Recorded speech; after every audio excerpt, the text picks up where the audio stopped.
probably gonna be in this for this video. So hold on tight, ladies and gents. Real talk. Let's go. I don't even know where to begin. A few weeks back, obviously, the Orlando shooting happened, and that really hit home for me because so many people were murdered for no reason, and I just can't imagine ever losing someone like that, and that's something that's been on my mind really ever since, for a while now, but especially like even more heightened thought in my head ever since the Orlando shooting. And just like imagining like getting a call that one of my family members or my friends could have been there is just like absolutely heart-wrenching. And to think of all those people that lost somebody and like all the things that they were going to do with their lives and all the potential they had. And I think that it just made me think about like how, so as you know, I guess side tangent, as you know, I'm going into pediatrics, and one of my biggest like things about kids is that they're so incredibly resilient, and just they have so much potential in their lives, because kids are basically a blank slate when they're born, and they can do and be anything. And when you're talking to a kid, you don't know if you're talking to the next like world-class neurosurgeon or president or what have you. It's just so amazing. But I think that oftentimes as we get older, as we become adults, we forget that we still have that potential, and while our lives may be on a certain track, we still have all of that potential. We can do and be anything that we want, except for once we get older, we know how to like plan for that. We know like things that we like to do and things that we don't, and we can more readily channel that. And I think the shooting kind of made me think more about that, about how, while we're not all kids anymore, while we are becoming adults, we still have all the potential in the world. And to me, the fact that 50 people lost their lives, 50 people who were full of potential, who were people that everyone loved in their community, just so full of joy and life, and like people that other people cared about, is just so incredibly excruciating to think about. That like we live in a world where that's where we have to think about. A few months back there was another shooting, and I don't remember which one this one was, but shortly after at my job we had a conversation about basically what to do in case of a threat. And my boss said something that really hit me, and it was, at this point, at the rate that the world is going, we have to plan for not if it happens, but when. And that night I came home, I was talking to my best friend, just sobbing, because I was like, I don't want to live in a world where that's something that I should have to worry about. I shouldn't have to plan my days and the things I do, the places I go, and think about like, okay, like what would I do? Like how would I get out if somebody came and attacked us right now? That's not something I want to have to deal with, and it's so hard for me to accept that, because there's no excuse. There's absolutely no excuse. So on the front of other people being violent and shooting, my heart really hurts on that front, and it makes me fear for not only my life but the lives of everyone around me, and just want to like keep everyone safe. I wish I could just like give everyone like a giant hug and like put just like a shield around everyone that I love. And so that's with the active shooting. And then a couple of days ago, there was two police shootings of black men in the same day. the first one was of Alton Sterling, who was selling CDs, and somebody called the cops for whatever reason, and they had restrained him. He couldn't have done anything to them, and they shot him in point blank range, and my heart is absolutely, like, I'm just devastated, because police officers are trained to shoot, to wound somebody, so that they are no longer a threat to them, so that they can detain them or do whatever they need to do to keep the situation safe. But they are trained to shoot people without killing them. And though obviously even in that case where they would shoot to wound him, that still wasn't acceptable, but they weren't shooting to wound him. They shot him multiple times in the chest and back, and it was murder. And the fact that this is something that is just casually going around on the internet now, is that you see people being shot, people being killed. It's things that I think that, yeah, people need to see, because it's like, you can't keep letting this happen, but at the same time, the more that it happens, the more people become desensitized to it, and it hurts my heart to see that we live in a world that's like that. And then the same day, another young man was shot and killed by police for a traffic stop, and he was killed in front of his daughter. And I just don't know how she's gonna grow up with so much emotional trauma behind that, because she watched her father die in front of her. There's no reason that he should have been shot. Literally no reason. And then after hearing how the officer who shot him, there was still time for him to do something about it. He shot him multiple times too, but there was still time for him to do something about it. But instead of doing anything to help save that young man, he went to detain and put the mother in handcuffs while she watched her husband die. And after watching a video of her talking about how they detained her until 5 o'clock in the morning the next morning, but telling everyone that she was released and all this stuff, like separating her from her daughter, not feeding them, like,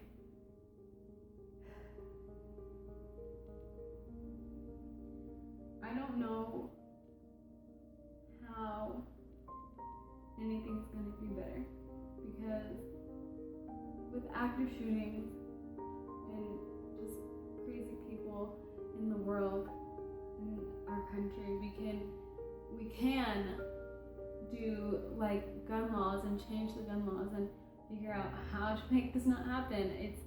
There's a lot that we can do about stuff like that, but the systematic oppression of people of color, not just Black people, though obviously that's been a big problem recently, but people of color in general, I don't understand. Like, that's going to be a lot harder to fix. And then the next day, with all the protests going on behind the police shooting, someone shot and killed 5 officers, though, and 12 are injured, and then 5 died. And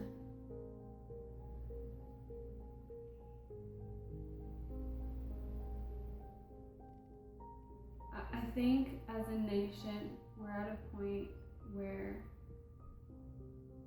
it can't happen anymore. People are not accepting that. But I don't think that killing anyone, regardless, is the right way to do it. I think that you need to take time and figure out, okay, what's happening and what can we do to figure it out? What can we do to help? What can we do to fix it? But you don't go and you can't. Killing anyone is the worst thing that you can do, because of it's somebody's, like, you're not just like stealing something from somebody. Granted, all crimes are wrong. You're not stealing something from somebody. You're not like injuring them to a point where like they can come back and heal and have a better life. You have taken their life and then all the potential that they had in their life. You've taken a piece of however many people are a part of them. You've robbed not only them of their life, but everyone around them of their presence and just the gift that was who they are. And so I don't think that the retaliation or whoever shot the police officers, I don't think they were justified by any means. But I also don't think that we can sit here and make another hashtag and keep parading around the issue. But I also don't know how to change it, and that's what's so frustrating, because these things keep happening, but I don't think any of us know how to change it. And so here we sit, trying to figure out what to do, and it's just an exhausting cycle because I can't sit here and keep watching these videos of people getting murdered. I can't do it.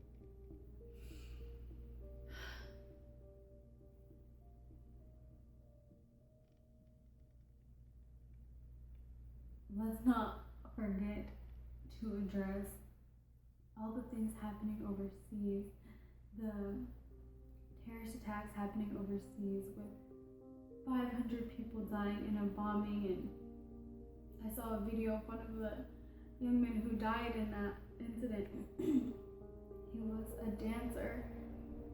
Despite all of the judgment that he got and everyone telling him that he shouldn't do it because of everything going on, he persisted and he did it. And he's such a graceful dancer, such a beautiful spirit, and nobody's talking about it because it's not here.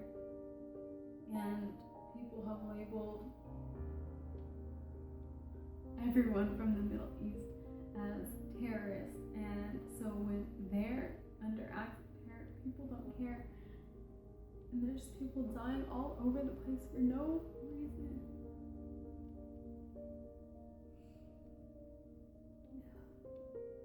And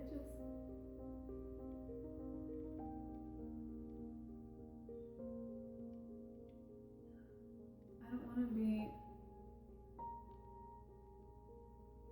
I think we need to figure out what needs to happen. And I've been racking my brain trying. So, right now, at least for me, the world feels painfully hopeless. And obviously the first thing that comes to my mind is education. And I am a huge advocate for education, not only of kids, because kids will learn. Kids are absolutely brilliant. They will learn, and obviously all of the basic things they learn are so important. But I think as adults, it's almost more important, because if you're stuck with your knowledge from whatever you have left in your head from middle school, with just the ability to read, write, and do simple math, but having no desire to understand the history of your state, your country, the world, in order to prevent tragedies from happening again and from history of repeating itself, then you're by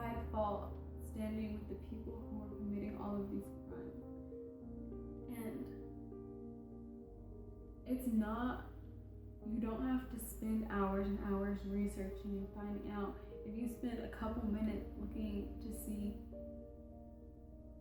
just looking at the world, it's easy to see all of the things that are happening that are very similar to things that have happened in the past.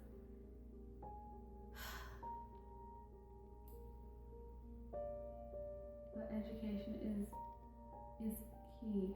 You have to be educated to understand how to move forward. The world right now is incredibly dark and bleak, and I am constantly trying to find the good and the light and the joy and peace in the world. And admittedly, it's getting harder. But my advice, I guess, for now, moving forward, if anyone is having a hard time handling this situation like me, if you can't find something in the world that you want, become that thing. If you can't find love, be love. If you can't find peace, be peace to someone else. If you can't find joy, be joyful in your own right and in your own spirit, and laugh at yourself and smile at people when you walk down the street. And I know all of these things are so simple, but I think they're so overlooked. It's so easy to think that your smile doesn't matter, but it does. It changes the way people see the world. It's so easy to think that a simple call doesn't mean anything, but it means so much. And it's so easy to see all of the incredibly dark things happening and say how much you want there to be love, how much you want there to be peace, and how much you want there to be justice. But you have to be those things first before you can start seeing them in other places. If all of us are sitting around feeling sad and not knowing where to go, then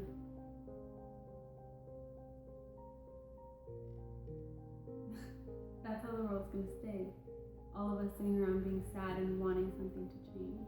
But when people start becoming a light in other people's lives and lending out a hand for help and lending out an open ear, giving them a smile or a hug, you'll start seeing love spread so much more easily. But it takes time, and you have to be patient, and that's what I'm trying to do. So, my challenge to you is to be, obviously there's a lot of things going on in the world, and we all want different things, but my challenge for you is to be love, and whatever that means to you. To me, that means smiling at people as they walk by, asking about how other people are doing, and genuinely meaning it. Finding forgiveness for other people for everything, whether it's something very, very simple or something very, very large and important. Just finding forgiveness. And then it also means, to me, it also means just showing people that you care and loving on them in whatever way it makes sense to you. Whether that is just hugging someone very tightly for a long time or just sitting in their presence. But I just challenge you to be love, to find love. Of course, just being patient and asking God to come soon. And to protect you and show you the light in the world. because I don't know how else I would get through life and how else I could see all the things going on in the world and still be okay. If I didn't have God by my side, I don't know where I would be. And obviously, that's not something everyone believes in. And if you don't believe in God and you want to be exposed to Him, there's so many ways to do that. But all things in your own time. And if that's not something that you're interested in or even want to think about right now, then that's your choice as well. Just find some peace in your life, whatever that means to you. But I want to hear all about it. So whatever you're doing to find peace in your life and find happiness and love, share it with me, because I want to do so much and just wrap the world in love, but I'm still trying to figure that one out. So whatever you're doing, let me know so I can try to add that to my list of things and that I want to contribute. So thank you for watching this. I know it was kind of long and depressing, but I love you all, and I hope that next time I get on here and talk to the camera, I am a lot more, it's about something good and positive in the world. So I'll make that my goal and just kind of try to find beautiful things about the world to share with you. So that is it. I will see you later. Stay blessed. Love you.